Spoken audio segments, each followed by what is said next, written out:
Here it is, PXF, the pinnacle in YouTube true crime, Zodiac Killer series debate, volume 1.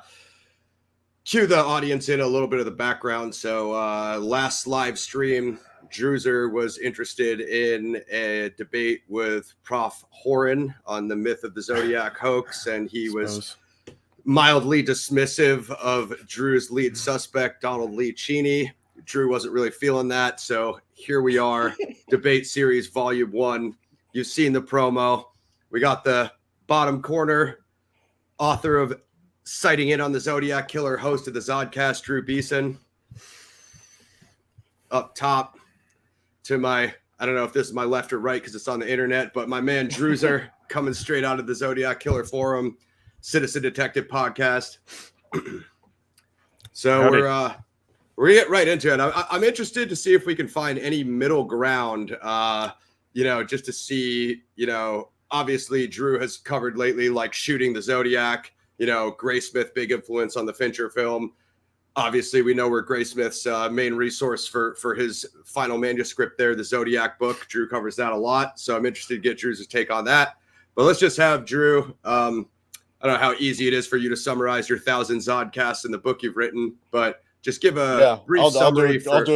I'll do it quickly because I know a lot of your viewers already know it, and I know Drew's for sure familiar with it, but not every detail. And we have already come to some agreement with some stuff offline. Druzer and I have, so it's been good stuff. And he first got on my radar because of Richard Grinnell, who Richard Grinnell's my go-to guy for all things Zodiac. Totally. So shout out to Rich. Happy birthday, Rich! Is it his birthday today? No, I believe it is today. Yeah. Happy birthday, Richard. Or whatever time it is over there. So that's how Druzer gets on my radar, is Richard Grinnell, who I have all the respect in the world for. He's my like, hey, he's the case guy. So I like to run things out to him. And I know Druzer's done great work with particularly the Zodiac letters, which are fascinating. I mean, all that, and there's definitely some wild stuff that that's definitely the thing to study, is all the letters. So I'm definitely on board with him, and kudos to him for that for sure. And I know Druzer referred to this in an email between us, is that if you watch His Name Was Arthur Lee Allen, he could see how someone like me or anybody could go down that rabbit hole of the Cheney Allen deal. And a lot of people have gone down that rabbit hole. And if you look at the comments under the 2 uploads of a video called His Name Was Arthur Lee Allen, which of course came out with the David Fincher film, I'd say the comments are about 70% on each one that are somewhere along the lines of, boy, that Don Cheney sure is suspicious.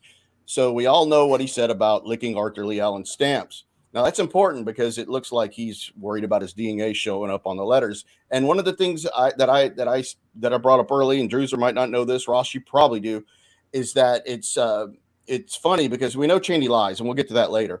But it's the fact that he's saying he licked letters, stamps for letters, and we're giving Cheney his date of January 1st, 1969, for when all this went down, when Allen told him that he was going to become a killer and kill people on Lovers Lanes, took him around to 2 of the sites, of course, Blue Rock Springs Park and Lake Herman Road.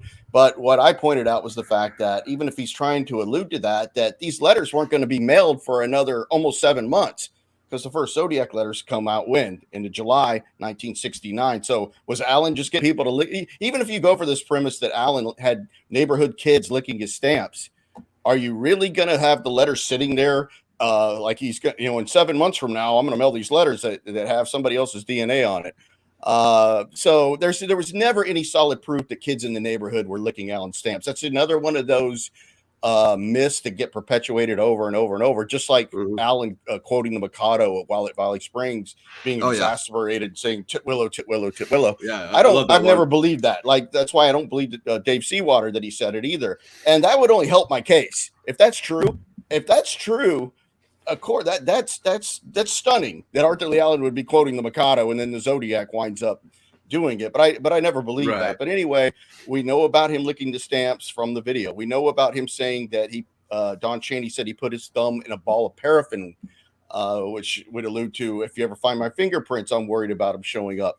So that's where it all comes from, and you're right, Druzer. I went down the rabbit hole big time because I thought this guy needs to be looked at even further. So I will say this, going into it and writing the book, here's what I just took for granted: that Don Cheney's DNA was tested against whatever they had in the Zodiac case, even though that situation is as blurry as hell, mainly coming out of the primetime live show in the early 80s. but I just assumed it, even though I've never seen it in a document. And what's also weird about that, and I don't push back on it, is George Bauer, who was a pretty good cop in his time, was specifically asked by the producer on that show, how about his DNA? Do you know if his DNA was tested? And I'm paraphrasing. And George Bauer says, DNA? I don't think so. So that's mind blowing to me that the guy that was heading up the case at that point in time doesn't know if Cheney's DNA was tested.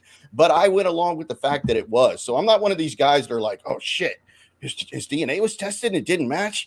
I wonder if I can pull my book off of Amazon right now. You know, I knew they had fingerprints. I know about the Paul Stein cab, so I researched all this before I even decided to go there. Drew's trying Can to I jump in, interject just for a sec? Sure. Do you know whether Bauer was on the case in the 2000s? 90s. It was the early 90s. Okay, so they wouldn't necessarily know, or he wouldn't necessarily know if Cheney's DNA was tested in 2002 when Tom Voight brought him to their attention, right? No, excellent point, because that's when the comment about Cheney, of course, you're right, early 2000s, that when Don Cheney, of course, sent a letter to Tom Voight, misspelling the word victim, by the way, albeit a different way than Zodiac, the handwriting was so similar that it prompted Tom Voight to contact the authorities about it. And that, according to Voight, is what led to Don Cheney's DNA finally being tested. And, of course, he did not fight that, and he willingly gave a DNA sample. But I've always gone with the fact that they've done that, by the way. I've never denied it. But it is interesting that what led to it was Tom Voight looking at Cheney's handwriting and the weird way he wrote that letter. And that's what leads to Don Cheney's DNA being tested. But then we could have a whole bigger argument about, do they have Zodiac's DNA, which I'm sure we'll have. Yeah. But that's it in a nutshell. You got Cheney Cool. on the video talking about licking stamps. You got him talking about leaving a thumb in a ball of paraffin wax. You've got him just being all around kind of creepy guy. He's talking. It's all just too convenient under the guise of Arthur did it, including the Kathleen Johns incidents, which, by the way, 100% don't think Kathleen Johns ever happened. I do have inside information on that, and I think 100% never happened, but Cheney alludes to that anyway. I know we talk about ABC Murders, how he brings that book up like he knows it so well. And there are some parallels between that and the Zodiac case. Like it or not, I'm not saying 100% that that's what the framework of Zodiac was built on, but I think it's interesting that he mentions that. So everybody knows the video. Everybody knows what Cheney said in the video. And that's where I come from. And if you look at Sandy Panzarella in the video, I'm pretty sure you can tell that the Panzarella has been heavily led by what Don Cheney said. He could say, well, Don told this story about Lee coming into the room where we were roommates at Cal Poly Pomona, and he sticks this huge knife into the table. Well, you can tell that Sandy's just recalling the story that Cheney had told him. So you can tell that Cheney's already had been weaving this whole story around about this is Alan. So that's just one of the other things to bring up in that video is just how suspicious he is. So that's it in a nutshell. I think it's interesting that Cheney went to Panzarelli before he went to the cops.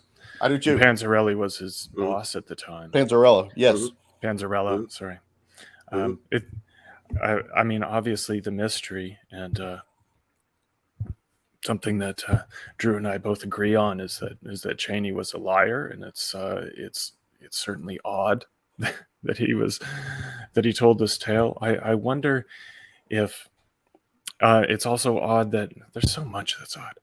Okay, so Cheney sees a profile suspect sketch in the newspaper, and of course there was never a profile Zodiac sketch released. So obviously he's looking at a crime not about the Zodiac Killer. It's the Grass Valley murders, I believe. Yeah, which I looked into, and I really don't know what one he is referring to. At any rate, then I didn't even know that. Then he waits like 6 months at least, I think, and then he goes to his boss and tells him this story about his suspicion, and of course Sandy knows this fellow. Sketch that was killer. At any rate, I wonder if he fudged things a bit to his boss, just trying to elicit interesting conversation, and then one thing led to another. Sandy tells him he's got to go to the cops, and before Don knows it, he's lying to the police. Is that? That's plausible. Yeah. Like, do you think that? I don't think that Don was trying to frame Alan. Like, I think I assume he legitimately thought Alan could be the Zodiac. What do you think about that? I think Drew is a bit off from that track. Well, I guess no, I don't, think that... because here it is at a bigger bird's eye view. Let me put it this way. And we all know that I like that angle, Druzer. We all know that there's these things that I think someone coined the term synchronicity about all these weird occurrences in this case that are just mind blowing. You know, you got Geik in a cipher, and plenty on my side too, which I'm sure we'll go over. But the bird's eye view of it all is that you have Cheney, like you just said, you know, like maybe he believed it. You have Cheney that's going to accuse his friend Arthur Lee Allen, no matter how he comes around to it, if it was by mistake or he got too far with Panzarella, it doesn't matter how you come to it. But he's going to wind up accusing his friend of being the Zodiac Killer in July of 1971 when they officially go to Armstrong and Toschi about this case. And that the suspect that he brings forward here is to this day the prime suspect in this case. Despite all the physical evidence not matching Allen, he's still the king of the mountain. And you can't blame that all on a 2007 movie anymore, because that's been a lot of water under the bridge and lots of time to pick apart Graysmith and the painting party and all the falsehoods. But even the book before 2007. The book 1986 Zodiac. So, of course, it went under the pseudonym Bob Hall Star. But no one's dethroned Arthur Lee Allen as the prime suspect in this case, at least to the public at large. And even in groups that you're in a lot, and Ross is, he still polls very well for even the people that have studied every letter, every crime. He still polls high, and that's not what you'd expect from somebody that's just going to ad hoc, either from a bad memory or losing his mind or truly believing it, bringing this guy forward and him staying around for over 50 years now as the lead suspect. That's using the surprise versus no surprise principle, and that's not what you'd expect. You'd expect it, if Cheney's wrong, that Allen's going to get looked at and he's going to be ruled out in pretty short order, but he wasn't. So what's your theory about Allen's possible involvement? How does he fit into the narrative? I think, that's the key to the whole crime, in my opinion, is the relationship between Cheney and Allen, because, of course, we know all the circumstantial evidence for Allen alone. Of course, Cheney has enough on his own, and then you put two together. It's a lot. You can't. Can you put the two together though, in a coherent way? You really can. It's hard to separate, and actually, in terms of arguing it, it's better just to go with Cheney as a single suspect. I would admit that it's better to go with Cheney as a singular suspect without Allen having any knowledge of it whatsoever. But you have certain things like Allen, when he's presented with the fact, when he's told that the source of the allegations against you are Don Cheney, and his basic response is, well, that Cheney's a nice guy. It wasn't the bad response he got when he was told about Ralph Spinelli, where it was like, oh, he's a hood, he's a punk. He didn't say anything bad about Cheney. I think, and I don't have all the answers. I wasn't there when these two guys got together, but I think Cheney and Allen got together and were at least on a premise of something, going to take credit for one or two of the murders, and then from them, Cheney's doing the attacks on his own. I really believe that. I think they knew Allen wasn't going to be the attacker, and that they were never going to find anything on Allen, including the handwriting, which never matched Allen's, of course. It was looked at closely, and that's how it went. And I won't even say 100% sure this is Cheney and Allen at Lake Herman Road. We just won't ever know. But pretty confident that these guys, namely Cheney, was at Blue Rock Springs and Lake Berryessa for a lot of reasons, crime I know the most, and most likely the Paul Stein murder. But, I don't think it's possible that Cheney's a ride along to Lake Herman Road, but that's endless speculation.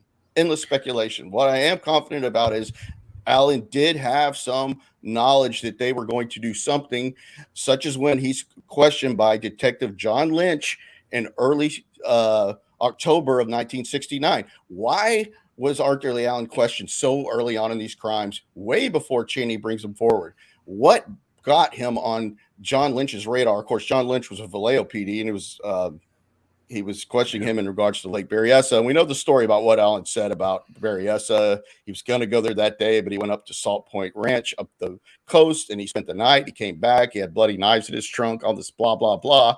But Allen was always cool as a cucumber when he was questioned. And that's not Arthur Lee Allen's background. When he got fired from Valley Springs, he cried like a baby in the hallway, but yet he seems to be expecting John Lynch to question him. Why, out of all the Like creepy dudes in Vallejo, how is Arthur Lee Allen questioned so early on in these crimes is a huge thing for me.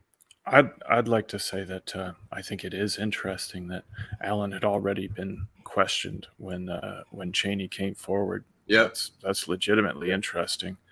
Yeah. I would speculate that loudmouth Allen probably, I shouldn't say it like that. Allen's a talkative guy. He may have mentioned to a neighbor that he was planning on going to Lake Berryessa, and that neighbor may have called the police department.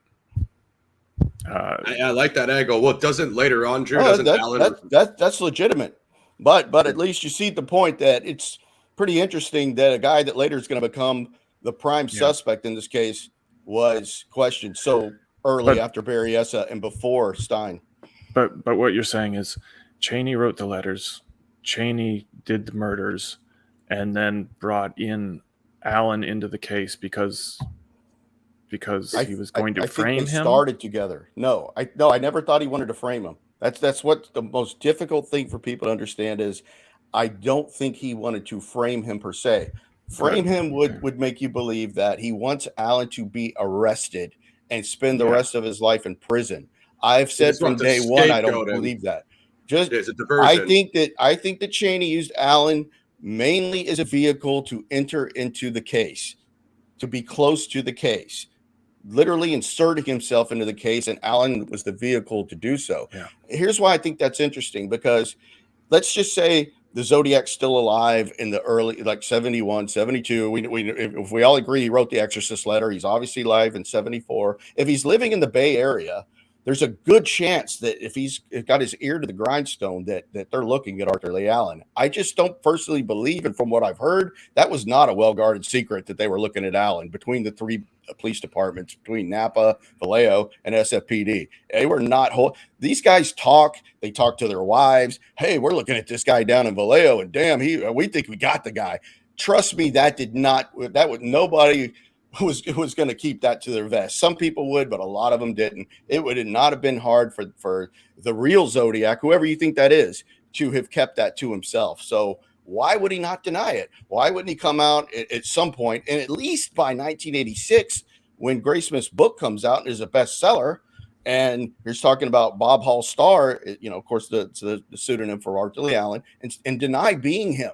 Why would he not deny being him when the Zodiac thought enough to deny being the caller to the Phil Dunbar show and the 340 cipher, but he's not going to say I'm not the fat guy at 32 Fresno? Makes no sense to me. But going back, Druzer, I think what Cheney did was use Allen as a vehicle to insert himself back into the case. And I think he gave Allen just enough knowledge of what was going on to not be very suspicious out of the gate. And then at some point, I think there was a falling out. Now, I don't have every single detail, and it would be easier. It really, truly would if I just went for a total straight Cheney play on this, and Cheney trying to put enough over onto Allen is just a way to build it around him. But I don't think he ever wanted Allen to go to prison. Never. I think he was just a means to get himself involved in the case, such as when Tom Voigt interviewed Don Cheney in 2001 at Hood River Inn in Oregon, when Voigt asked him, hey, did Don Cheney ever like puzzles or ciphers or anything like that? And Cheney says, no, I don't recall that. Why wouldn't Cheney just go for it hook, line, and sinker? Is this just a guy that's lost his mind, do you think? Mm-hmm. No, I think he was probably trying to be honest. I don't think Cheney studied the case extensively over the years. He even said something to that effect to Tom. He didn't want to cloud his memories with the Graysmith book and all of that. But that's after he's essentially the primary resource for the Graysmith book. You know what I mean? Exactly. So as you guys both said, he was the source for the book. Mm-hmm. Contradictions, like you guys said, the whole ALA and like Ralph Spinelli, relationship interaction. That's a super weird dynamic between those guys. I mean, if anything, I would see Allen as the letter runner, Drew. You know what I mean in this scenario, because there's the whole Pleasanton ticket, and various other things if you want to bring Riverside into it. But when Alan is first questioned, doesn't that officer say, Drew, that he can't remember why Alan was originally questioned the first time around? Yes, unfortunately. He couldn't. That's unfortunate. You're right. Do you want to throw? Yeah, he couldn't remember. You're right. Do you want to throw Julia's comment up? That's again? what I was going to do, yeah. So, yeah, sex offenders in Vallejo alphabetical order and ALA occurs high up on that list. Makes a lot of sense. Yeah, that makes a lot of sense. True. I wonder if they talked to all of them. Well, wait a minute. Was Arthur Leon a convicted child molester in 1969?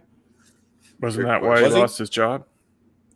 He lost his job for inappropriately touching a student at a school that was very far away, but he did not go to jail for it. Oh, if he didn't get convicted, I see. No, he didn't go to jail for child molestation until, I believe, 72. So he was not a convicted child molester. He never had gone to jail for it. He inappropriately touched a student at Valley Springs and got fired, but it didn't. So, but to her point, maybe somebody knew that, but he was not a convicted child molester. So no, she's actually wrong. They weren't going down a list of anybody convicted because he had not yet been convicted. So Drew, what you got to hammer home is this Zodiac symbol and word watch theory.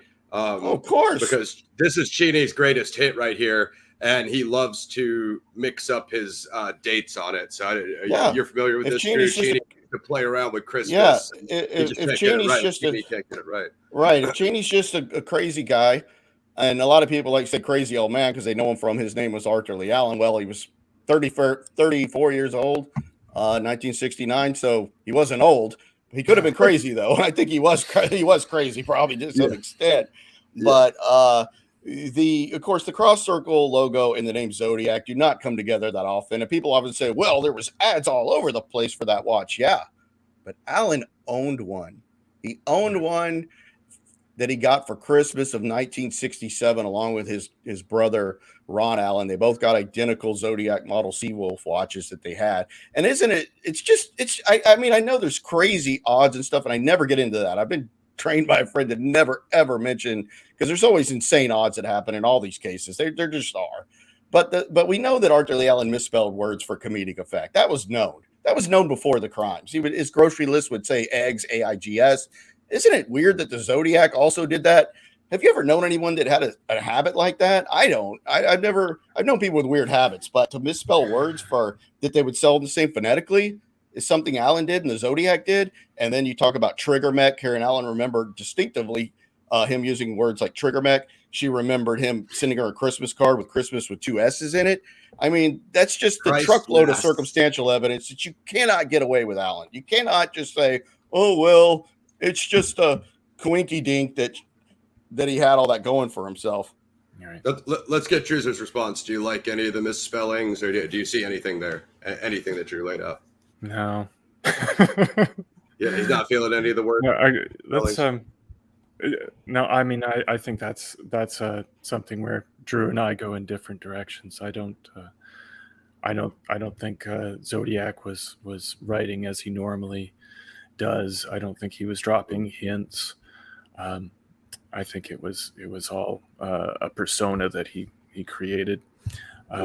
It's funny, Julia's commenting here. She had a great line the other day on Discord that, or a great suggestion that she thinks Zodiac in his normal life probably wrote cursive, which, although the handwriting experts say that Zodiac wrote fast and free, and I think that's true, but he may have had a few ideas about how he could make his handwriting different without a whole lot of effort. One of them would be not writing cursive, and he may have had a few rules, like instead of an and, he'd use a plus sign ampersand, and he wouldn't use contractions, and I thought that was a good idea.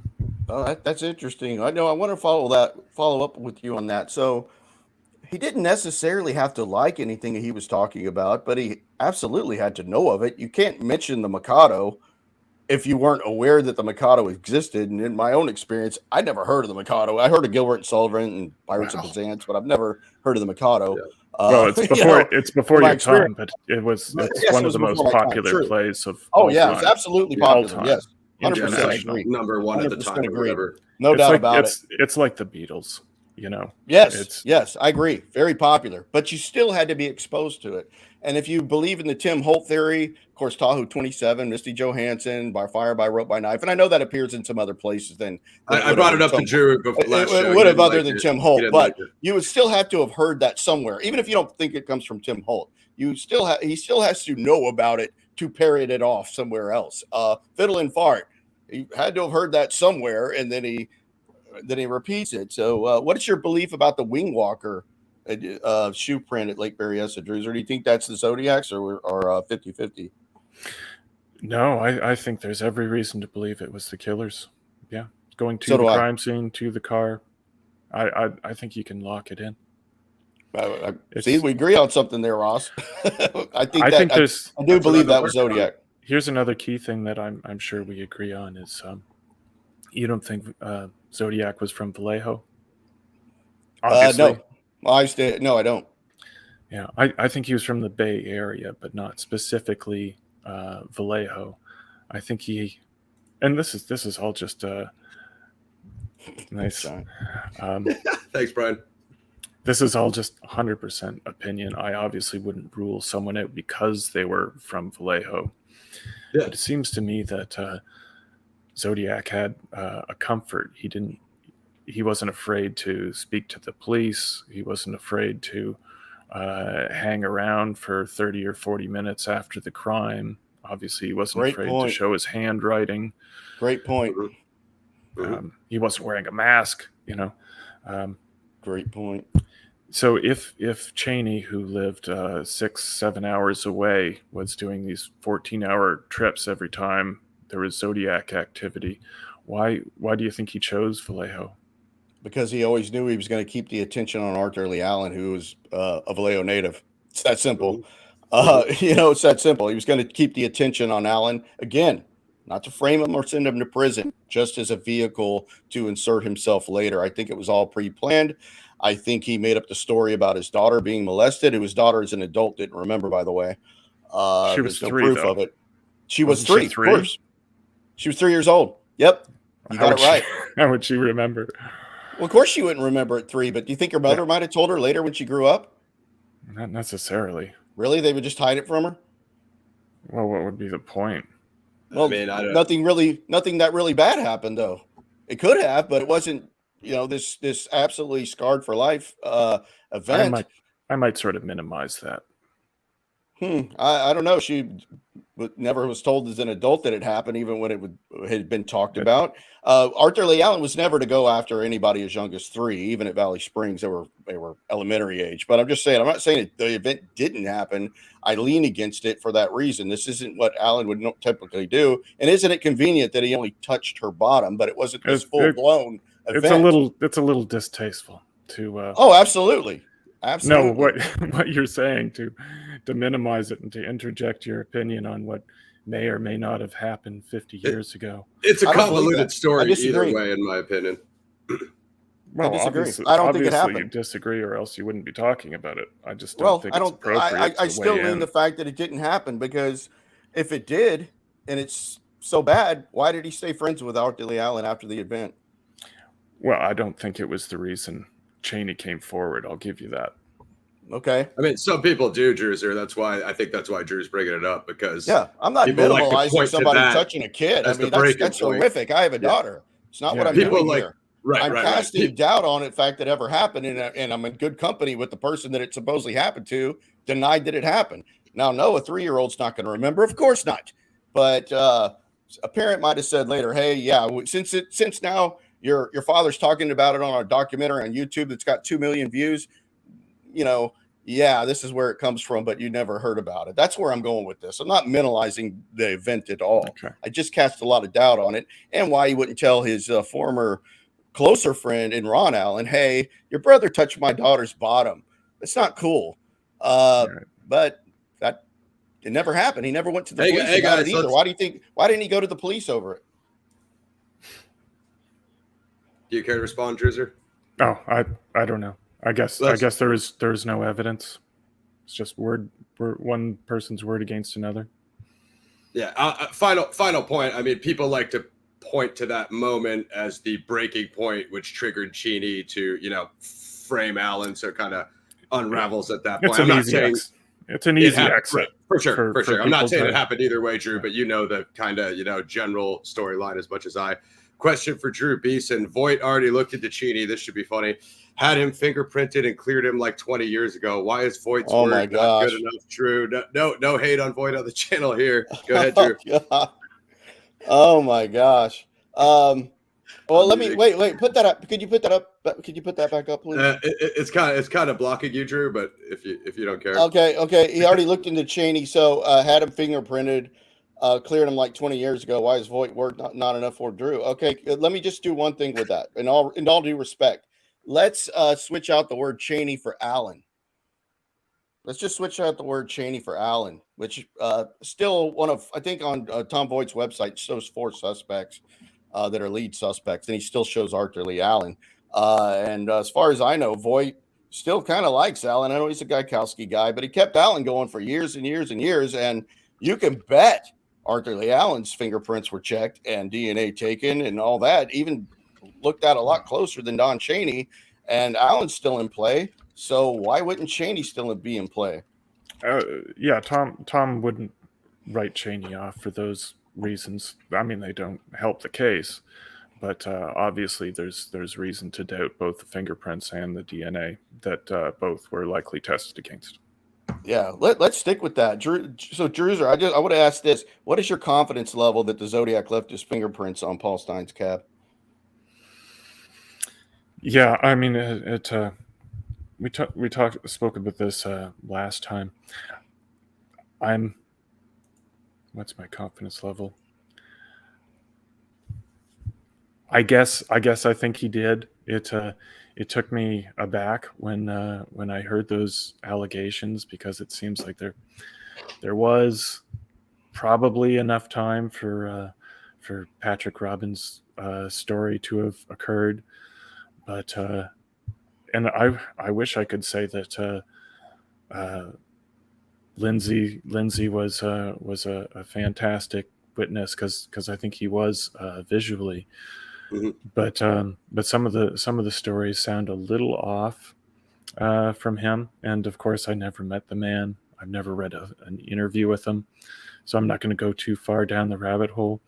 But unless there was a good suggestion for why Zodiac appeared to be wiping down the cab inside and out, I'm going to say that Zodiac, for God knows why, wasn't wearing gloves and left prints on the cab, tried to wipe them off. And why Patrick Robbins believes the story, or whether his father told him, I don't know. But no, I think they're Zodiac's prints. Fair enough. Yeah, I wish Patrick would come forward. That would be great, because that is interesting, the story about Lindsay Robbins potentially being the one that may have left some of those prints. But obviously Janie's prints have been taken. I'm just assuming they were checked against the bloody cab, the parcels that were left on Paul Stine's cab. But I agree with Brian Hartnell, of course, the suspect from Lake Berryessa, that I don't think that Zodiac would have been dumb enough to leave his fingerprints. I just don't. I think he was, like Hartnell said, one smart cookie, and they wouldn't have left his prints. And he said that in Riverside Lawyer magazine. And I think one thing that he may have been doing when wiping the cab down, maybe he was going to write on the car door like he did at Berryessa and changed his mind. I mean, that's just one thing he may have done. Maybe he wanted to take a bloody souvenir before he thought of tearing the shirt piece. We don't know. But there's a lot of other reasons he could have been wiping that cab down, in my opinion. And I'm not saying that just to keep Cheney in play, because I've always believed that he probably would have been tested. What's your top reason?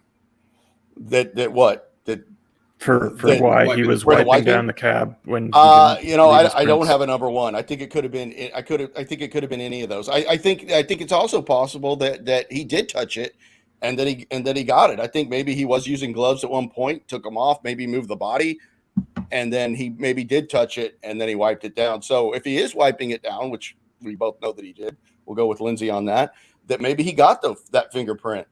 There was maybe a the print in blood. paramedics touched it, but he's still in play. Everybody's still in play as far as the fingerprints go, in my opinion. I think everyone's still in play, and I wouldn't write off Cheney for that reason. I agree. But you can't tell me that any of the reasons you mentioned are more logical than he left prints and then wiped them down. Well, I leave that open as one of the possibilities, but there are others for sure. But I do lean against him getting away with already 3 murders, and it would be careless enough to do it to any level where he would have left them all over the cab. Let's back up and talk about Zodiac in general. Safe or careless? More safe than careless. Definitely brazen and possibly careless. And that's another thing that we don't know. Since he's never been caught, we don't know. We're talking, if we compare to statistics that are already known, we're talking about criminals that have been caught. Zodiac's never been caught. We can all agree on that. So we just don't know. But certainly careless. He almost gets caught in the Presidio. Like you said, he hung around a lot. I agree with you 100% on that. That doesn't make sense because I'd say very, careless is fair, and I would say risky. Would you agree? He took a lot of risk. Towards the end, because he becomes more careless in Berryessa and Presidio Heights, but he's more safe. So, I get your point. Because he could have been careless and left a fingerprint, but he may not have. I don't think that he was using. I don't think he was putting glue on his fingertips. No, but careful enough to put 6 hours between him and any activity, though. Oh, yeah, sure. I mean, that's the thing with Cheney that you have to know of him as a suspect is that all that matters is that he had the means to travel that distance to commit the crimes. Not only did he know Artley Allen on 32 Fresno Street, he also had very close family friends that one he went hunting with a lot, who lived in Vallejo at the time of the crimes. He had another home base in Vallejo outside of Allen's residence where he didn't even have to go to a motel. Their names were the Austins, and they were as close as you could be. Close like to him, like an uncle that lived in a great spot, and I think it was Northeast Vallejo. If you talk about profiling, he was even a better spot than Allen at 32 Fresno. So that's just stuff that I know that I can show that he's done. And to qualify for profiling, you only had to have lived in the areas before. Of course, Cheney lived in San Francisco for a while on Day Street. Later, he lives on Fairfax Way in 1967 in Concord. He's going to know Vallejo somewhat because of Allen. And that's it. To qualify for profiling, you only had to have lived in the area before, not at the time of the murders. Well, you're speaking as if there's rules. You think Zodiac had to have known the areas? I do. I think he had to. I think he had some familiarity with it, no matter what he gave his directions on the phone calls. Would you call it a qualification for any Zodiac? I wouldn't say it was a qualification per se, but I would say it would bode in his favor. But I would not say it was a qualification. What evidence do you think suggests that he did know the area of Vallejo? Just the general rules of profiling and comfort area, and my own personal bias. I will admit that I think it's Cheney, and he did it for Allen, who was a Vallejo native. So that is part of it. In my own bias, absolutely, of course. Let me regain controls, gentlemen, but I really like where you guys are going with it. Let's just dip back a little bit. Handwriting. Druzer, have you seen the samples of Cheney's? And obviously you've seen the Zodiac. How do you feel? Do you see anything of note, similarities, anything at all? Definitely. There's a lot of similarities in it. There's differences as well. Mm-hmm. Like with every suspect. So with all the suspects we know, there is differences. I think there's I've seen a lot of samples of no, that's not true. I've seen a few suspect samples that I thought had a lot of consistencies. Mm-hmm. And I'd put I don't consider Cheney a suspect, but I would include his sample as mm-hmm. being definitely interesting. I see differences too, of course. Sure. What are your favorite ones in that case, Drew? Victim misspelling, candy cane F. What do you think lines up the best with Cheney? wise.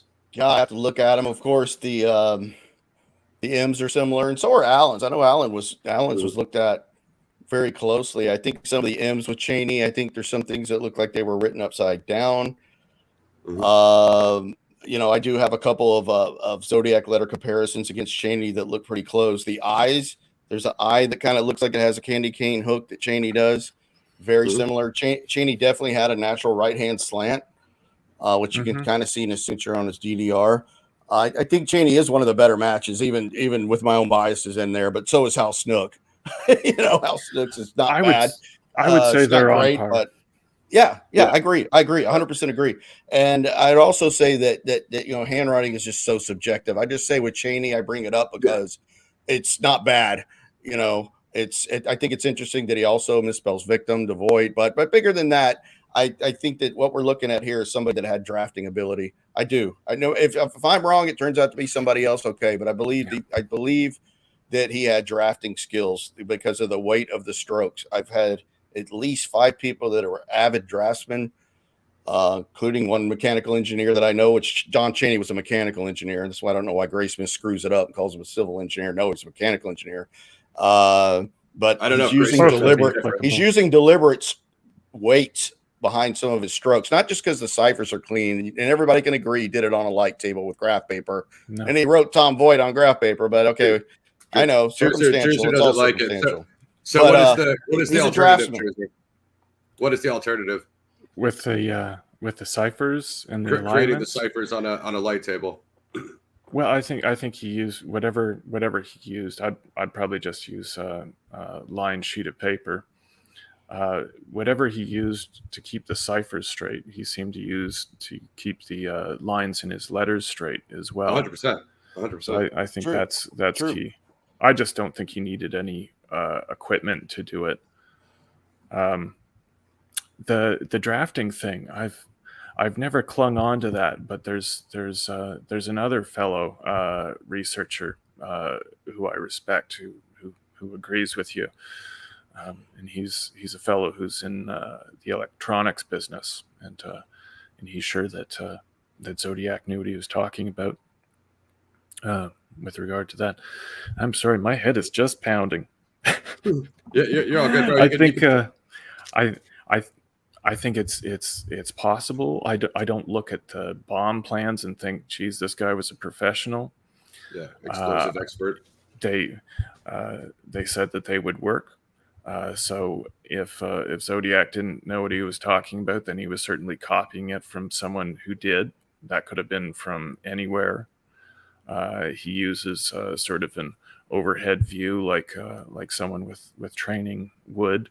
Like an overhead projector, or no, like he's using an overhead perspective in his plans, and that's an intelligent way to do it. Mm-hmm. For me, though, I've always taken everything after all the correspondences after the Paul Stein murder as Zodiac trying to combat the perception he has in the press. And his cipher was quickly solved by a civilian, and that civilian basically called him an idiot. And they started making fun of him for his spelling and all these things. And so I think Zodiac took it upon himself to up the ante with his threats. And so, you don't take me seriously, I'm going to go after kids. 100%. All these. Yeah, I'm going to start bombing the city, and until you solve the cipher I sent you that told you I was retiring, I'm going to continue to fuck with you. And that's what he did. So when I see these bomb plans, I see that as him trying to show off. Now, whether he was showing off something that would lead to his actual profession, I find that hard to believe. But apparently he knew what he was talking about. He knew the ingredients of these bombs and then how it could be laid out. So I won't say you're wrong. I will point to him saying, interesting. when he's talking about his bomb later on, he says, you don't know if it's at the site or whether I have it in my basement. And he spells site SIGHT instead of SITE. That seemed like something that an engineer wouldn't do. Yeah, but he's talking about his crosshair logo is his Zodiac symbol. He's talking No, about. he's talking about the site where the bomb is at. Yeah, I bomb agree, site. but But he like plays on words though. Flipping the word, right? It's wordplay, so he's right. That's what you were suggesting last time, Ross. I got you. Right. Okay. And again, I could be totally wrong on that. That's just my interpretation, Drew. I mean, it's subjective, you know. For sure. It's all subjective. So much is subjective. Yeah. But he always signs off with the Zodiac logo, so like that's how I took it. You know, it just made him look stupid. And, for sure. And a lot of things did. Well, that's weird because I think we can probably all agree that Zodiac was trying to seem smart. He wanted to be clever and make fun of the cops for not being able to learn anything about him, and yet he's obviously hamming it up with the spelling mistakes. Yes, but he sees himself as a comic book supervillain, and how does like the Joker come across like in Batman, sometimes serious and sometimes joking around, making these ludicrous statements. But Druzer, isn't your contention that he probably wasn't even into comics, or let's say in the Mikado, like if his goal is to instill fear and ratchet up, which we all agree 100% on, why ever mention the Mikado at all? I mean, if it obviously he had to know about it, and I know it's popular, or anything else that he mentioned that wasn't a direct threat that could have been, you know, by fire, by gun. Well, that's kind of a threat, but anything, you know, why do the I shall and all that? Why not just in plain English? Hey, I'm going to go kill a bunch of kids tomorrow. Yeah. Why do any of that? If I mean, I'm not saying that he wanted to ever tip off his identity. And I'm a personal believer that he never would leave his identity in a cipher. I don't think his identity's in his name is, but why do you think he would even bring any of that up if it had nothing to do with at least some deep down like he might have had that maybe others didn't know that he liked, if that makes sense? Right. I think he created the Zodiac persona and that it's removed from who he actually was. We can probably agree on that as well. Oh yeah, absolutely. And so he's creating a weird character, you know. This is supposedly a guy who does like explosives and opera and comic books and old literature, and yet he's really a hunter. And he's got this. See, Ross, we agree. Obviously he was screwing around with language, and I think he sort of knew what was going on with. True. Yeah. Oh, good. But here's sorry, you guys talk. We agree. Well, I think we all agree with that. Like, why wouldn't he? I wonder why he would not, like at Lake Berryessa, he's wearing the hooded costume with cross circle. Yeah. Why not say I am the Zodiac or the Lord High Executioner or whatever he was feeling it that day? But he never did. I just want your money and your car keys. But yet he's wearing that. What's your thoughts on that? I mean, I think he didn't say his name at the lake because I think he knew that he wasn't really big news at that point. I think he had the logo on in case things did go down and he lost his life. He wanted to still take claim for his brilliant cipher or whatever. Mm-hmm. But back to the Mikado, it's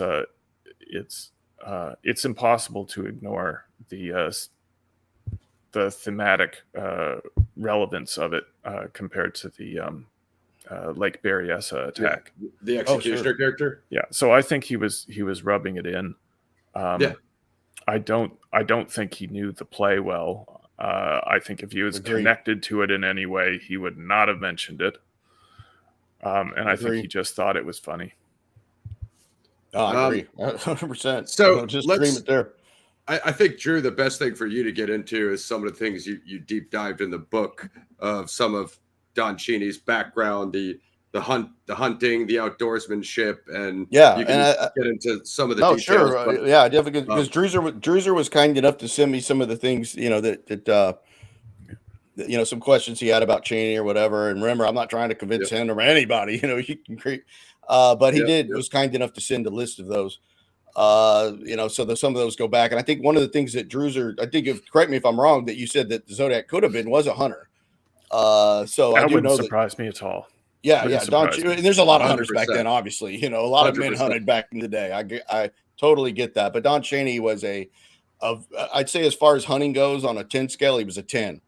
And he I think that he denied that, the Voight in the Tom Voight interview where he said, I hunted when I was a kid, but that's what we did when we were young or something like that. Well, that wasn't true, because he was an avid hunter all through the 1970s. Avid hunter his whole life. As long as he could walk well, he was an avid hunter. I mean, would go on days long hunting trips. I have proof of this. He slept in a Plains Indian teepee. He could live off the land. He was literally a mountain man.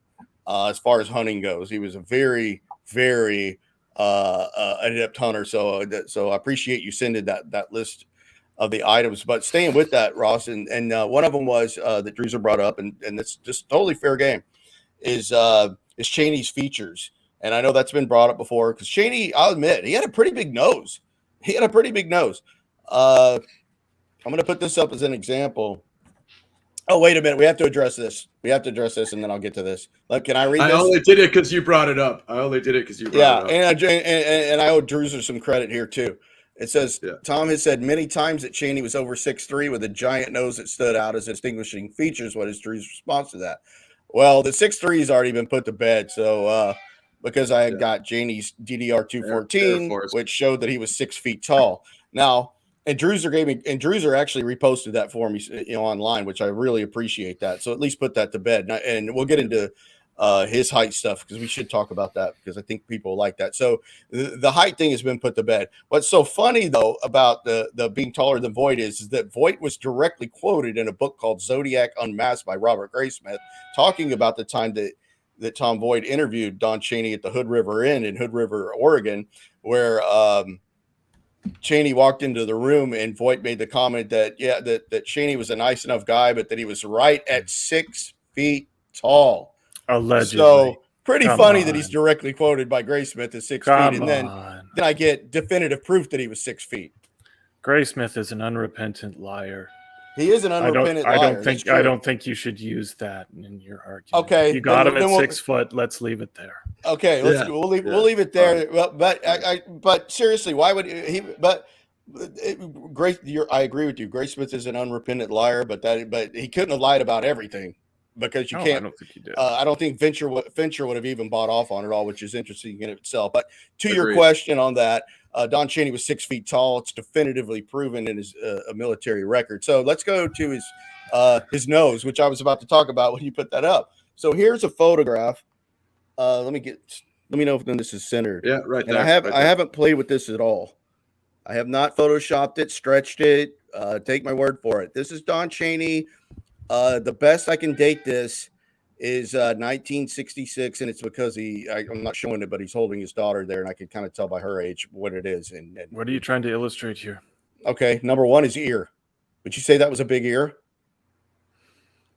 No, not especially. I wouldn't either, and that's the closest photo I have to young man. That's true. This is 1966. Close. Okay, and I know, and I'm telling you how I know that. I'll give you Riverside activity. Yeah, give me the ear. So his nose is pretty big. I'm not gonna lie to you. That nose looks fairly big. It wouldn't make me fall out of my chair big, but it's bigger than average. I think we can agree on that. Yeah, I would. His nose is pretty big. I think going back to the commenter. But do you think that kids that were mostly responsible for the Zodiac sketch are going to really be focused on his nose? I think to the best of their ability. I mean, they didn't have a fantastic view of him. 50 feet away. It sounds like it's a pretty well lit street. Sounds like there is a bright dome light inside the cab. I think they got the best look of anyone. Mm-hmm. Teenagers. Yes, they were teenagers.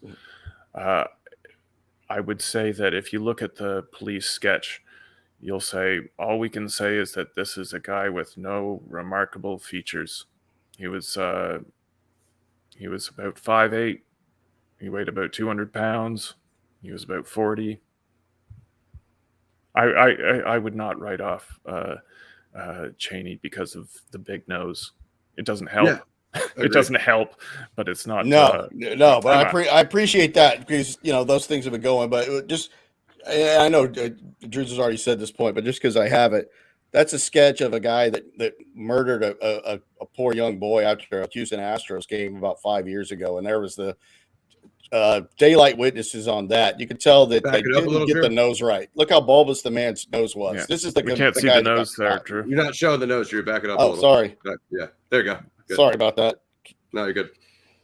Sure. Yeah. Yeah, Yeah, I mean that's it and makes that sense. was a daytime from feet away.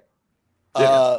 So I'm It's just saying the reasonable. nose. I don't think people get like features like perfect like that. Like just They're we just talked not. about this They're last not, time, you know. Druzer, But with, I wanted to bring that up again because yeah. your Yeah. commenter mentioned it. So Yeah. that's where we go with that. But no, But I we like talked about it last time, Drew, with the freaking Presidio Heights versus like Lake Berryessa sketches, like the Lurker. Like they're not really that close to each other. We're not. And some people think it's the same person. I'm not saying it's solidified, Drew, but it's like there's a lot of 50. I don't really know. Yeah, I don't know. there's a lot of free range there. They have all of the important features correct, and I think that's Right. important to bear in mind. Both Right.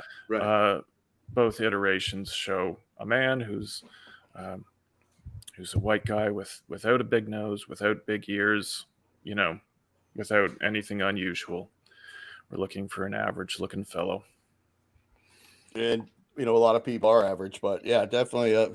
Manny's got the SOS comparison. Oh, Manny. 'cause there's some serious variation. We spoke on that last time between the SOS sketches. So the list that you sent, Druzer, of things that you are willing to consider to be for the Zodiac. For instance, the 5'10" height.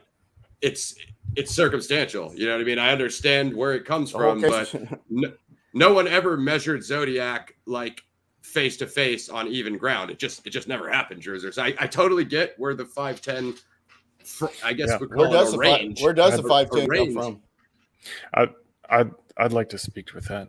Cecilia.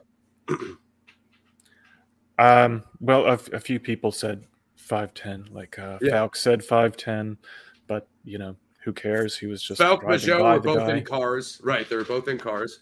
Majot says 5'8", Robin say 5'8". It's simply not enough witnesses to have any confidence at all. Agreed. If I could write off Don Cheney with a simple comment, or Tom Voight could, we would have done so. We know that the DNA and the fingerprints are not a lock. We know that 6 feet is probably taller than Zodiac was, but I'm not going to say, no, he's 2 inches taller than I think he was. Okay, no. Perfect. Nose. That's what I wanted. No, I'm not going to write that off. We're getting somewhere. We agree. Yeah, no, man. I mean, if I thought that this was just absurd, I wouldn't have come on to talk. No, for sure. We weren't going to Larry Kane you or anything crazy. No. Gary Francis post. No, we would never. I don't want to come off that way, but I wouldn't. Yeah, I agree. I agree. I agree with everything you're saying. I don't consider myself a Zodiac expert. I haven't been at it long enough. I think I don't consider me one. No one does, Drew. Richard, maybe. Richard, I don't know. Richard, I do. So Richard, hopefully Richard would take the mantle. Yeah. Richard has a lot of good things to say about you. There are a few Zodiac experts, and they've all been researching for more than 10 years. I think that's just a fact.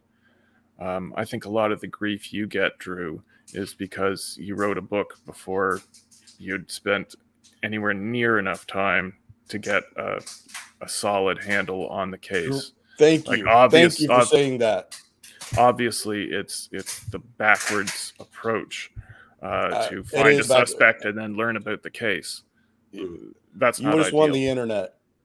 You're correct. That's true, and he's right. And it is kind of backwards, and that's why the first time I was interviewed was with on Al Warren's show, and I didn't know how good of friends he was with Michael Butterfield. And Butterfield jumps on, the live recorded podcast. So I was like, oh man, the rubber's about to meet the road, because Butterfield knows this case, and Butterfield's not a Cheney guy, he's not an Allen guy, and Butterfield's never pushed any suspect, but he's very friendly. Had actually read the book and said for the most part he thought it was accurate, and he was very polite. But I was like, when I knew Butterfield was on the recording, I skipped a beat, because he knew the case far better than I'll ever know.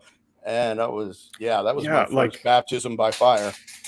Yeah, like there's stuff that I disagree with the real experts on.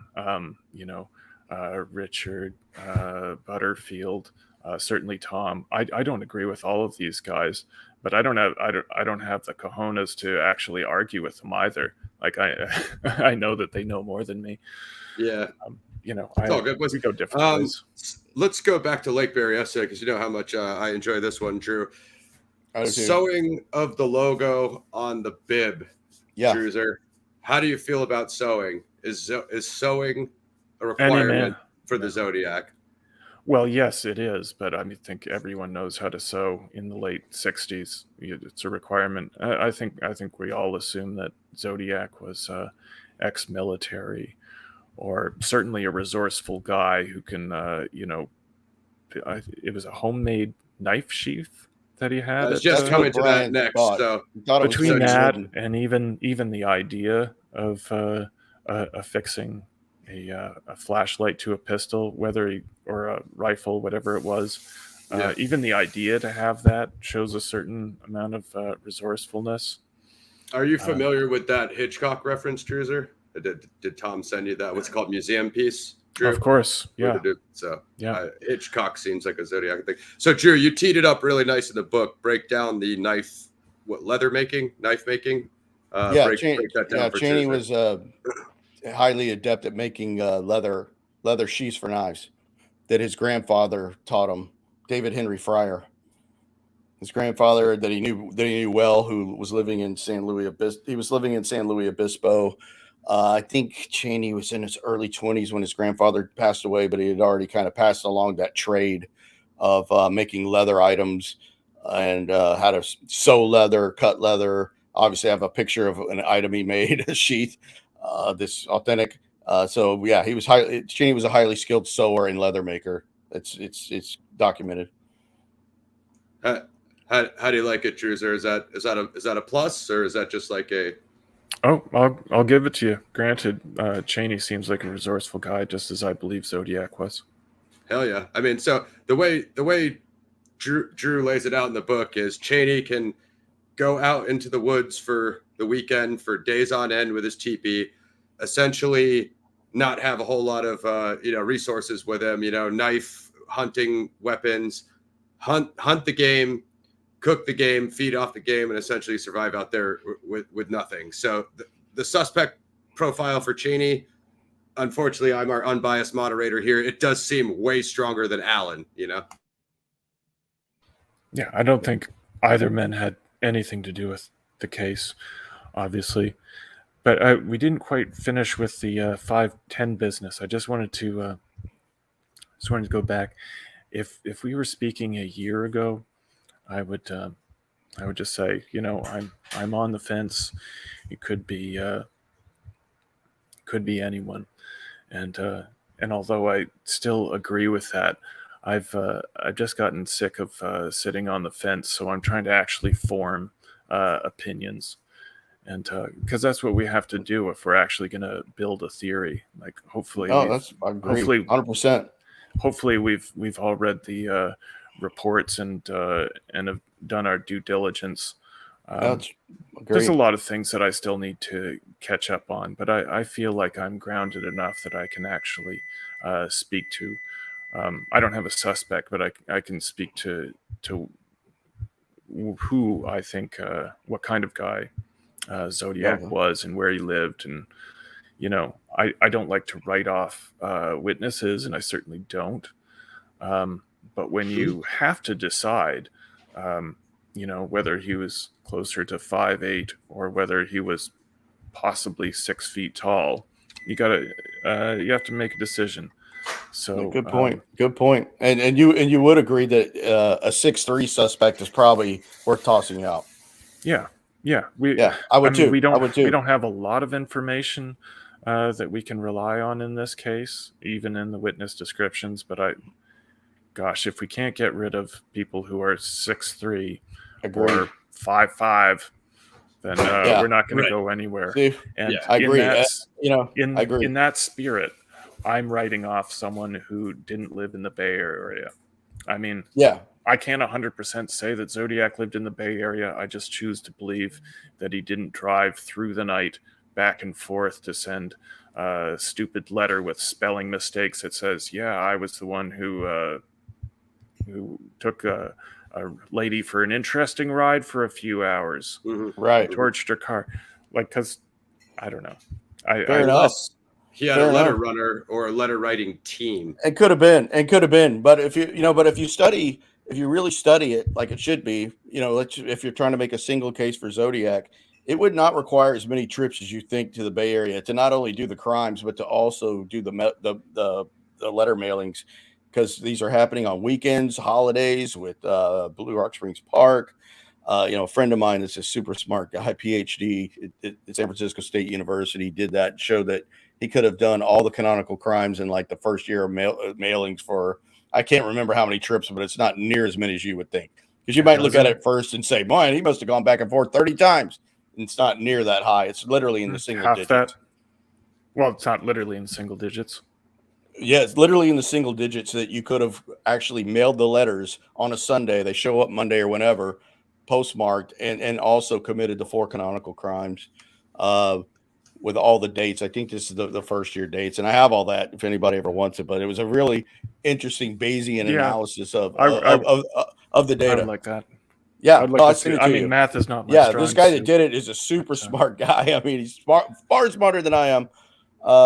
That wound up doing that, and then that's with me not even bringing in the fact that it could have been Alan or the mailing it, that when he got the speeding ticket in San Francisco, and the one that got mailed from Pleasanton, of course we know about. But Alan could have been mailing the letters, of course, but it requires fewer trips than you would think at first blush, because of course that's a huge negative of Cheney. 100% with you on that. Okay. And that's something that I did address in the book, and it's something that's definitely worth bringing up. So what was he telling his wife? They were all hunting trips? Absolutely. Yeah. He was gone for huge stretches of time. I can't, obviously I wasn't there. I can't say it was hunting trips, but I can tell you he would go on very long hunting trips. I can tell you that he had very close family friends that lived in Vallejo at the time of the murders. This is something I didn't hear. Somebody didn't say, "Hey, did you know?" I've got proof that he could have been home based out of Vallejo without Alan even knowing about it. And I'm not saying that's what happened. I'm just saying it's a possibility. Their name were the Austins. But these are like throughout the week, though, right? Huh? He's taking these night-long trips during the week. Well, if you go back and look at the dates, a lot of these were on the weekends. Remember, that's why it was considered that Zodiac was a working man. And obviously, you're already close to Christmas with Lake Herman Road. You got Blue Rock Springs, of course, 4th going into the 5th holiday. It's the letters I'm talking about. Yeah. Oh, well, I have. The letters were all sent during the week. And I'll absolutely send you that. I think you'd find it interesting that it requires less trips than. Yeah, but it does require trips through the week. Oh, and he absolutely throughout the week, 7 hours away. And you're also talking about a job hopper. Here, let me read this to you. First, apart from July 31st, all the other dates are on the weekend or the beginning of the week. Even July 31st is part of a calendar week that runs into the weekend of August 2nd through 3rd. Also, letters postmarked on Mondays could very well have been dropped off on a Sunday and not processed until Monday. So the committing of the murders and the delivery of the letters, at least in this block of time, are weekend actions. Second, the 8 events above, and he lists the dates, I'll get them to you, would only require 6 trips to the Bay Area over a 6-month period. The July 31st letters and August 4th letter would likely be delivered on the same trip, as those dates fall in the same calendar week. And he would similarly only need 1 trip to commit the murder on October 11th and deliver the letter postmarked October 13th. Third, and I'm not sure if anyone's pointed this out before, but 4 of the above dates are on or adjacent to a federal holiday in 1969. July 4th, October 13th, Columbus Day, November 11th, Veterans Day, December 25th, Christmas Day. So this guy's super smart, and it's not as many as you would think when you really drill down on it. And I realize that's a weakness. That's why I have that. Can you read the footnote? I'll send you the whole thing. I think I cut off I was going from screenshots, but obviously I have Zodiac it all. sent all of his letters on the weekend rather than through the week, as has been believed, then sure, you got a point. But is he suggesting that, you know, through like some remailing type system, he could that's send been things proposed on the weekend? That has been proposed. Obviously, you could find those remailing things through the papers. No, physically, some of those are tied together where you could, if you stayed on an extended weekend or you know, yes, that's a possibility, but I don't think It's, you know, that's part it's of the it. only possibility. Maybe later. It's the only possibility that keeps Cheney in the discussion, though, right? We could agree with that. As far as mailing the letters, yeah. If Zodiac sent letters from San Francisco during the week, as is believed, then well, it wouldn't be Cheney's out. impossible. It wouldn't. Not in my opinion, because here's somebody that's never held a steady job, you know, for this whole period for sure. He never held a steady job. Huh? I thought he was working for Sandy during 1970. No, he's working at Fleur. He was working at Fleur as a mechanical engineer, and then later he goes to work for Panzarella. At first, when he goes back to Pomona, he's working at a paper mill in Verne, California, which is, I think, just Laverne, sorry, just south of Pomona. Then he's working at Fleur, which is an massive global engineering company, as a pipe stress analyst, by the way. And it's possible that this is not a day in the office job. He's going out to installations and examining the pipes for pipe stress analyst stuff. But he did work at Fleur before he goes to work for Panzarella in 71. Well, so that may have required travel. I don't know. We've actually tried to find that out, but no, he was working at Fleur before. If you could clear Cheney throughout the week, then sure, it remains possible. Yeah, this weekend possible. This weekend mailing business, I don't know. I think there's got to be some fine print to it could have been Alan. It could have been Alan. I try to make the case without Alan to make it stronger. You should. But obviously we know about Pleasanton, and we know that's when Alan got a speeding ticket. Was the first mailing outside of San Francisco, correct? Was Pleasanton. Yep. So it's all it's all in play, but I can tell you he had multiple jobs over multiple times. Like you mentioned Panzarella. Why would you give up a job working for Sandy Panzarella? For God's sake, the guy it was one of the pioneers in medical billing. That wasn't going anywhere, was it? And all Cheney had to do was literally hire and fire people, but yet he winds up leaving that job, which is just something else. I mean, so here's neither here nor there.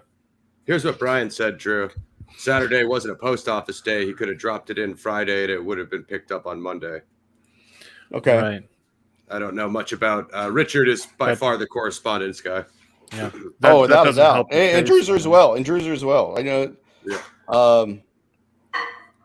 They know the letters, but it's an interesting study.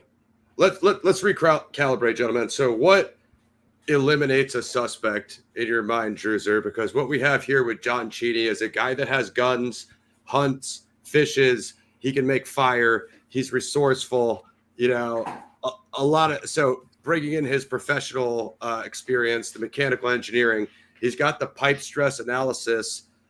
So he would therefore be working with radians. I know you and I and Rich discussed this, that it could just be a casual reference to radians. However, in citing in on the Zodiac, Drew says when Zodiac says, I am crack proof, Drew says that this is pipe stress analysis, mechanical engineer terminology. I just don't get into those kinds of clues, those kinds of hints. I think we all know what he meant by crack proof. What was the first part of your question? Like, how do you eliminate a suspect? What right. Do you have specific criteria that you're like, this guy's out? Like I was saying, up until maybe a year ago, I just said, you can't eliminate anyone. So it's just a matter of balancing probable and possible, and I stick with the probable because I have, I don't have any suspects or anything. And when you do have a suspect, you have to ride that, well, it's still possible line. So I eliminate suspects in my own mind, not that anyone cares, just based on my own feelings. So I can't say that Zodiac wasn't 5'10". I just don't think he was. I can't say that he wasn't driving in from out of state. I just don't think he was. I don't think he's trying to insert himself in the case. I don't think he wants to get caught. Then why would he send all the correspondence if he didn't want to get caught? Why would he risk it? Why would he risk any correspondence? Well, I mean, that's the question. In my mind, he had. You do? Well, I'm just going to completely speculate. Go ahead with your answer, and I'll follow you up. In my mind, he had some level of confidence. Like, he didn't think that that a cop was going to show up at his door and ask to see his handwriting. And for me, I think he lived out of town. He knew they had nothing. Why wipe the cab down? What's that? Why wipe the cab down? Why would he wipe the cab down if he just thought he'd go undetected and probably never be looked at? Well, he doesn't want to leave evidence, and yet he did and left witnesses. I don't think he wanted witnesses. I just think that he wouldn't have taken on the venture if he thought he was going to be looked at. Here's a question I've actually just thought of this, Drew. How does Zodiac reconcile with leaving fingerprints on the cab versus leaving his prints all over the letters? Because he probably doesn't write them with gloves. It would be unnatural to hold the pen, right? So was he wipe the letters down after? I mean, how does he not assume that they can't get the same thing off of correspondence that they couldn't get off Paul Stein's cab? Hey, good point. I mean, but every time we talk about the letters and fingerprints, I mean, with the writer's palm with the exorcist letter comes up. But sure. Druzer would probably know better than I do. He's certainly an expert on the letters. I don't know. That's a good question for Druzer. Yeah, what do you like about the writer's palm, Druzer? Why can't Alan or Cheney stick that? Well, their prints didn't match. Right. The frustrating thing about the letters is they just weren't stored properly, so we don't know what was there and what wasn't there. They found print, but none of them match each other. So True. Have fun with that. Why he wouldn't wear gloves during all of his crimes and all of his letter writing, I can't imagine. I'm not even sure that we can be sure that he didn't. Like, there could have been fingerprints on the letters that weren't from him. They were handled by a million people before they made it to the newspaper. Yeah. The Chronicle. He could have worn gloves at all of the attacks, but then why was he wiping down the cab? So we can't be certain of any of these things. He wore them at Berryessa, but we don't know if he took them off to write on Brian's door. He also left prints on the Berryessa door, though. What the hell, man? Slipping up. But maybe they were not his prints. I guess they were found in a place where one would expect to have prints of someone who is writing on the door. Bracing, I know that's been talked about a lot. How he braced himself to write on the door. That's I've heard that speculated. Brian was sort of wishy-washy on the gloves insofar as he noticed that his attacker was nervous, and they even spoke of it, and he mentioned that his hands were shaking. But then later he says, he calls out while they were interviewing Cecilia, he says he wore gloves, he was wearing gloves. And then later, he's not sure if they were wearing gloves. Interesting. So, that's...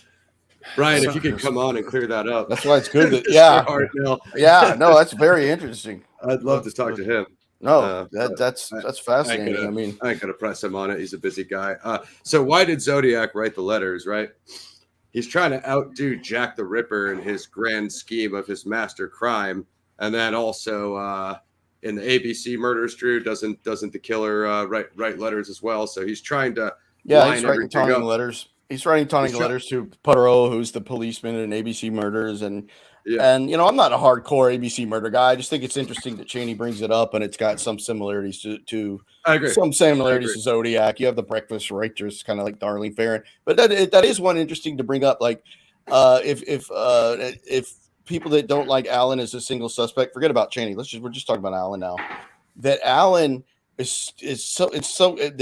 was questioned early on, which we don't know why, but that's such a big piece for him because the first thing people say, well, can you put your suspect at the crime scene? Over and over. Well, at least Allen's said he was going there that day, so that's pretty close and it's interesting.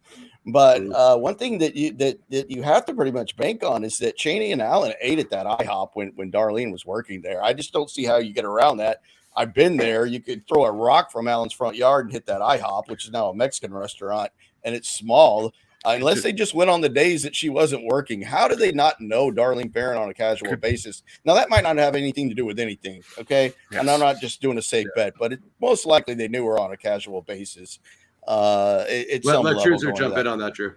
Well, I think that's another reason why you take a lot of heat, Drew, is because you mention things and the research behind these discoveries, but not necessarily focused on the relevance. Like there's little to suggest that the killer did or could have known the victims. That's true. I agree with that. Okay. But the fact that they may have is important. Why? And because it's a tie that investigators would first want to know. When somebody's murdered, who do you look at? You look at people that knew the person, and I'll tell you this: Vallejo PD was pretty darn convinced that Arthur Lee Allen was the killer at Blue Rock Springs Park. That's a fact that a lot of people don't know. They were pretty darn convinced that Allen did it. They didn't have anything on him, of course, that was going to nail him to the wall. But a lot of these guys at the time were pretty focused on Allen, and they couldn't get off of Allen. And this is my whole point, Druzer. If Cheney just going to throw Allen out of the blue, out of his own insanity or jealousy or this revenge plot, he's not going to hold up over 50 years as the prime suspect. It just is not what's expected. It's not.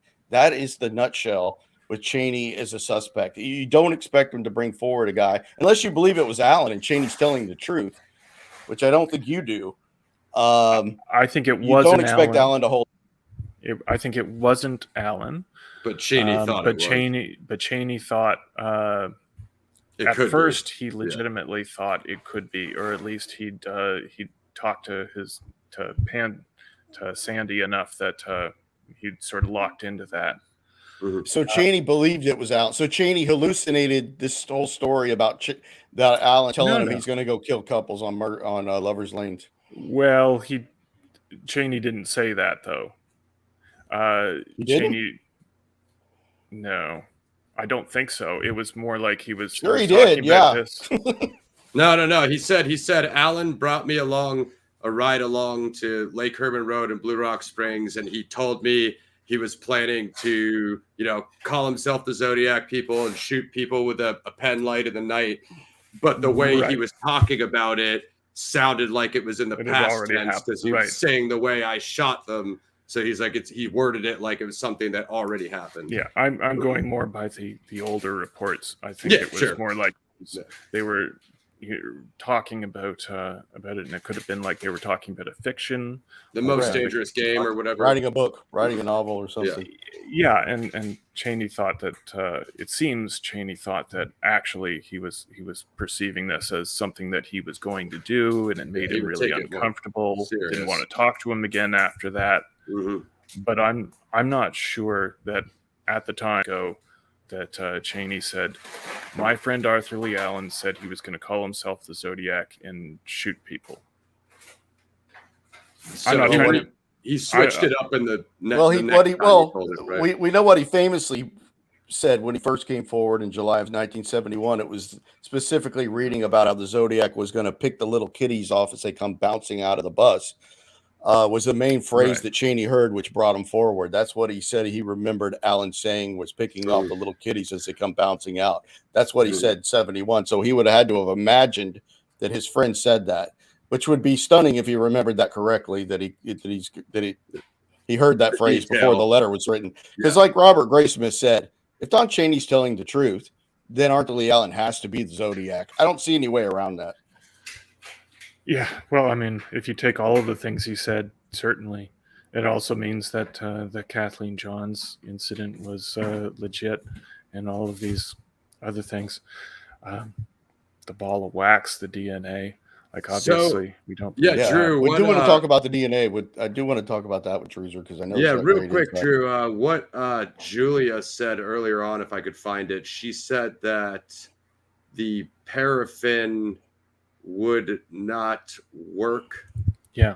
You cannot get a usable print from a ball of paraffin because it's too malleable. Although it's a great point. Yeah. I really doubt Cheney would know that. Never tested it, but that's interesting if it wouldn't work, I doubt Cheney would even know that, though. He's just thinking I'm giving my print to some guy who's a questionable. Yeah, he's just throwing enough. He's just throwing enough of a monkey wrench in there to screw everything up. Just like the fact, if I agree with Graysmith. Okay, he makes up a lot of stuff, but it's stunning when you get into shooting Zodiac and the fact that Cheney's still playing this whole story up to David Fincher and company and the producer and saying things like, well, we know that Darlene Ferrin knew Betty Lou Jensen. I mean, why does this man feel the need to tell these whoppers? And it's insane. It's crazy because you have this on two hands. You got this man, for whatever reason, even as early as 71, who's a mechanical engineer by trade. He's got a young family at the time. He's married. He's got 2 young kids. He's got friends like Ron Allen, who's pretty solid guy, married. He's a landscape architect. Sandy Panzarella, who's an electrical engineer. These guys met at Cal Poly Pomona. They're not dummies. Cal Poly Pomona is big time school for lots of disciplined trades. These aren't a bunch of fools sitting around smoking weed saying, hey, let's go be the Zodiac. And I mean, we're talking about some pretty intelligent people. Oh, so you're a fool if you smoke weed? Is that what you're saying? Yeah, no, not at all. Drew. Yeah, that was my reference to Crabtree. No. Believe me, I had my share. that Crabtree. But I'm stuff just saying, crazy. as far as their disciplined trade, they know what they're talking about. Like Panzarella, a very, very intelligent guy, and there was a lot of people at the time that backed up Cheney's assertion about this stuff around Allen, such as Phil Tucker seeing the ciphers in the metal box and on and on and on and on. Yes, it's circumstantial, but what isn't? It's so circumstantial you don't even need to use the word anymore. Hold on. This thing about someone seeing run back the names, Drew, but this is a witness who supposedly saw Allen with a box full of codes written on paper. Phil Tucker and his wife. Phil Tucker told the police that. Allen's friend Phil Tucker from Greater Vallejo Recreational District told the police that he and his wife saw Allen pull ciphers out of a gray metal box. His wife backed that up, who he later got divorced from a year later. Sounds speculative. Saw ciphers that Allen claimed he got from another inmate at a Tascadero hospital. It's just another distraction. They all are. They're intriguing as hell. That's why we have so many suspects that people would bet their life on. But there's all these things that we can't imagine. It's a circumstantial case. It's a circumstantial case. Boil it down to what we know. We know you think Don Cheney's grandfather having a first cousin with the last name Paradise is I mean, I know that's circumstantial, but that's even Richard Grinnell. You don't like that, dude. You don't like that. Yeah, hates that. It's another one of those distractions, though. I'm not saying it's not a good one. This one's not a distraction. Drew, the Don Cheney Paul Avery connection. Are you familiar with this one, Drew? This is a good one. What in God's name is the relevance of that? Did Don Cheney knew who Paul Avery was in 1952? Zodiac wrote to his secret two pal, of the top dude. players. It's obvious two of the top players in the case knew each other in 1952, far away from the Bay Area. My secret pal.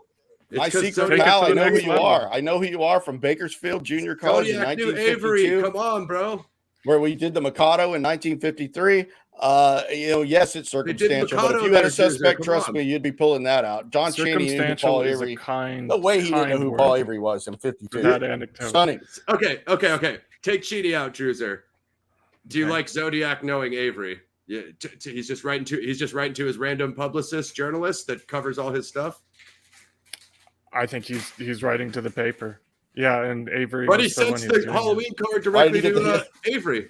He didn't design these cards. He selected it out of Woolworths. Paul Averly. By the way, he's misspelled his name. Yeah. Paul Why not send it to Duffy Jennings? He wasn't working yet. Duffy Jennings was there. Duffy Jennings was standing there when he opened the Halloween card. At least that's what he told me.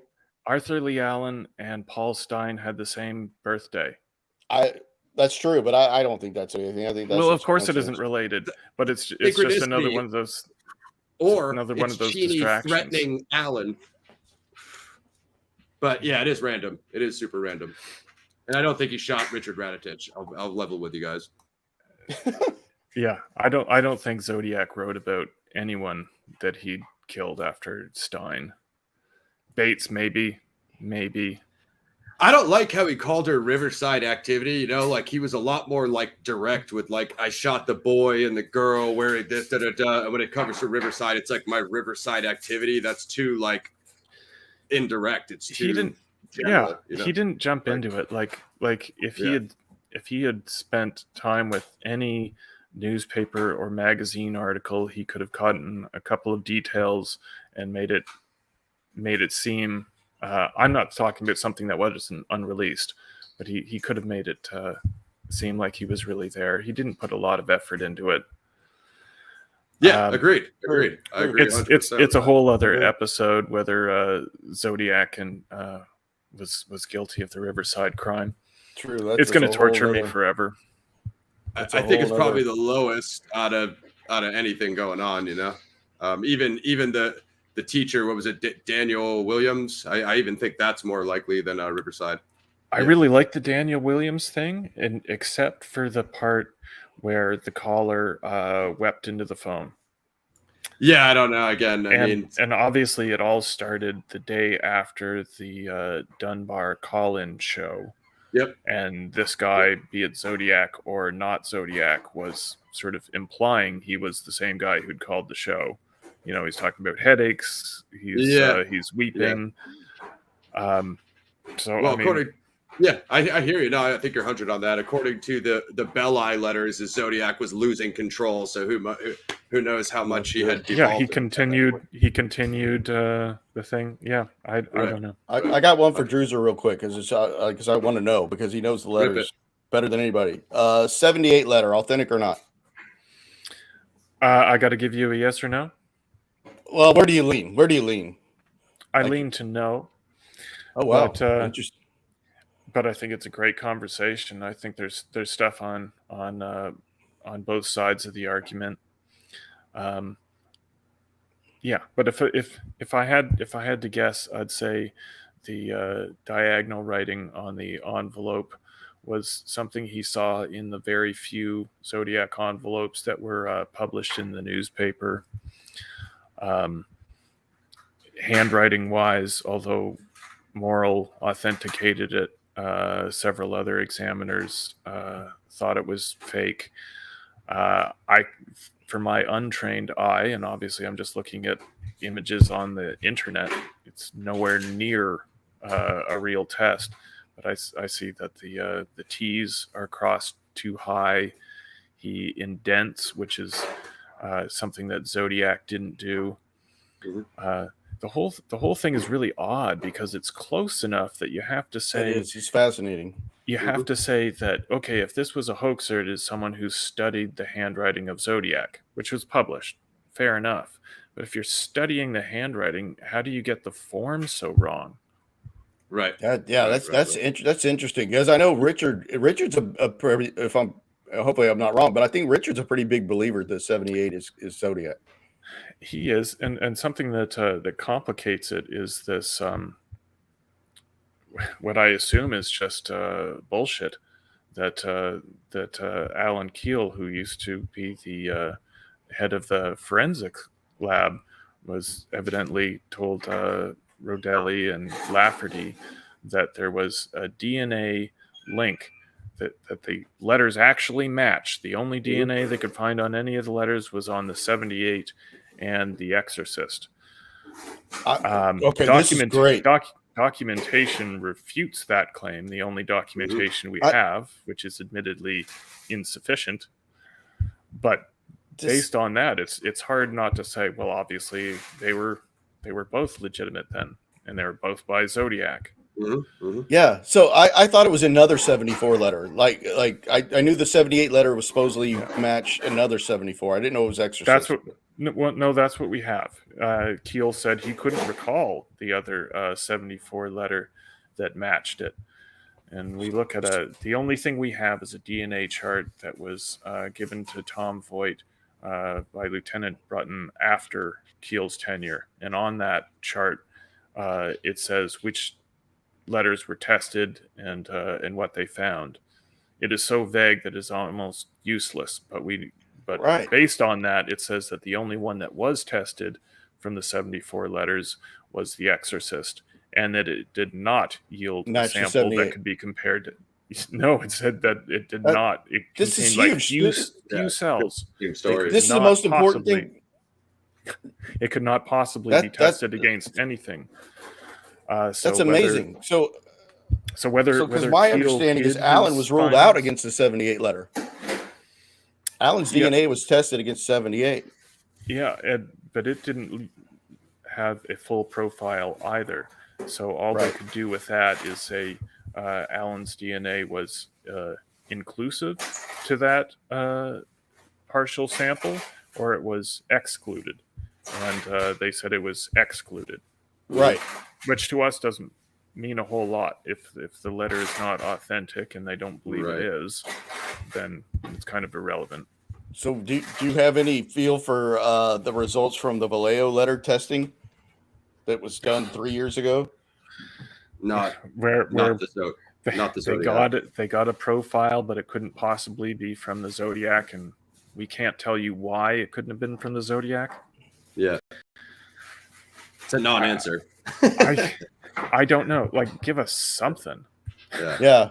That at least explains I the have no fact that if they even had faith in the 78 Zodiac DNA, why wouldn't they test it against Bates? Which, from what I know, they have a pretty good sample in Bates. Ross, you would know better than I would. It's a different kind of DNA. They can't be compared. Oh, Yeah, really? So actually, there, Mitochondrial No, it's versus, okay. there's actually more on that, Drew. So Morph just interviewed Susanna Ryan from Citizen Detective, Druzer's show, and they did a whole new episode of Zodiac Speaking, where they did a deep dive. So there's not as much usable as I thought there was of a sample from Riverside. Very sad. Yeah, it's rather unfortunate. They have but one hair left to test. Oh, wow. So, as far as I know, that means they have one test left to conduct Before they burn. and then after that, it's gone. Wow. No. That's true, Because- because every time you and- test it, it degrades. And The they do skip- yeah. not have a profile for Sherry Jo Bates. yeah, that as well. To test Like, her own blood. this is- Her brother's this- still alive, correct? Yeah, that's true. And it contradicts what we've seen in print previously. This is But- fascinating. yeah, But they could not, or at least this is Susanna talking. They could not conclude that the hairs in her hand, the brown hairs, could not be from blonde Sherry Jo Bates. They Yeah, don't I know. have that established. that So- comes Wow. up a lot, but Wow. I'm pretty confident it's not. So the sample under her nails was degraded. It only identified a white male. I do have Amazing. okay. This is. I'm going to switch gears. This is gray smithing, but I'm really just wondering about you guys' opinion on this. So in the movie, you got Richard Marshall and that other guy who played the organ at the theater or whatever that supposedly made the movie posters. And I don't know how much Gray Smith embellished this, but he thought that like Zodiac was taking those movie posters and copying the handwriting from that. Do you guys take any stock in that, or is that just like Gray Smith like going off the track? Going off the track. Yeah, you're not feeling that at all. Painting party 102. Yeah. I'm sure you're on the same lane, Druzer. Yeah, like I was saying, with all the tantalizing bits that we want to run with and develop a theory with, try to ignore them. Try to get try to get something that we can hold on to. Sure. We know that he I wrote the agree. letters. We know that he killed the people, and that's about Stick it. to the Yeah, stick that's to why the- that's why we were talking about the DNA. I agree. I make assumptions, and yes, it's a circumstantial case, and everybody, Dyke is in a cipher, and that's just unfortunately what happens. Is a singular suspect. You build this mosaic, but I agree. If we could get something concrete, The advances in DNA. David Middleman with Othram and the Woodlands, probably the best in the world at doing it now with degraded samples. The guy solving all the John Doe cases, his name is David Middleman. I'd love if we could just ship it all to him, would be my best bet. But of course, they've got these other cases, that take money, and they take, someone was murdered 2 months ago and not 50 years ago. So those are more important than Zodiac. More important. Zodiac is not important. I mean, it is to us and to the family members, but there's, this not is to modern law enforcement. This is a dark world, and they have more important things to do. That's true. Druzer, we got a Drew Beeson here, a fan here. He's all over you. He's got Druzer. You're just trying to downplay the Wait! I got to finish typing this on my phone. No, it's Drew's. Yes, I'm downplaying it, but I'm also inviting someone to suggest what could be the relevance of it. Sure. I mean, this is why we're here. I think the relevance of it is that Avery was singled out. You can't deny that. He got it. Who else got a named piece of correspondence from the Zodiac? I mean, the other stuff was just, here it is, Chronicle. Here, this one was sent to Paul Averly, not once but twice. Yeah, Averly. So he had some relevance in his mind, and it is pretty startling, in my opinion, that Don Cheney. There's no way he didn't know who Avery was in 1952. It's near I'll give that. He didn't know him. Yeah, apparently Ed Neal found that. Did you find it independent of Ed? What are you saying? The Avery connection? Yeah, I think Drew found it, from what I heard. I've never heard of this guy. I know Voight tried to claim it was on classmates.com or somewhere. That's ridiculous because Paul Avery was never listed as a classmate of Bakersfield Junior College, so that'd probably be impossible. Well, Ed Neal, he was the one who came up with synchronicity a million years ago.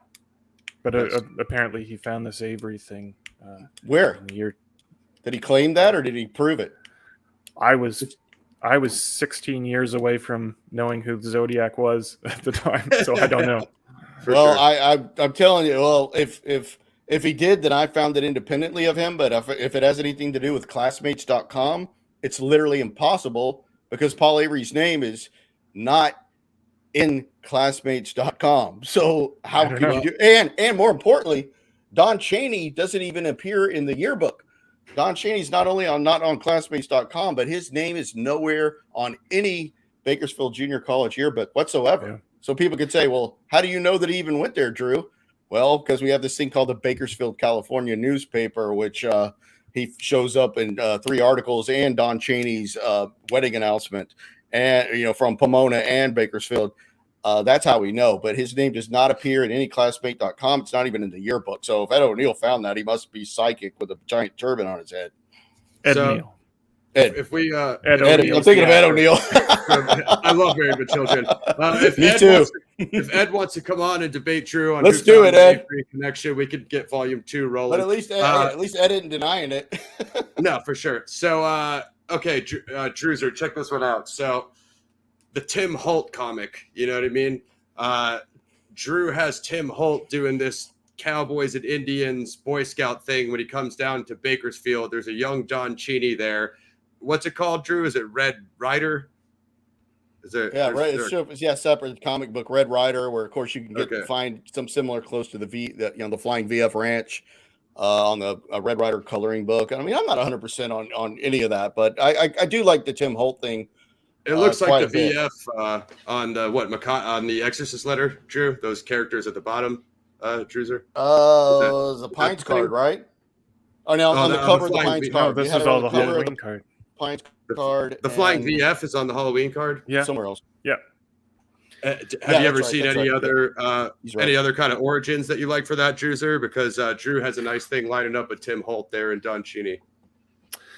No, I've seen some stuff. There's a chemical called a pentene that's looks like the same thing, only reversed.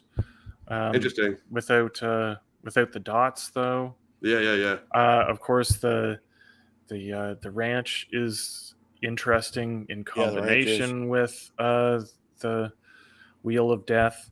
Yep.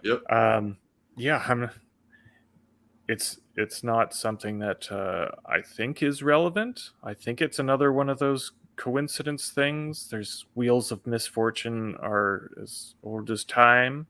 True.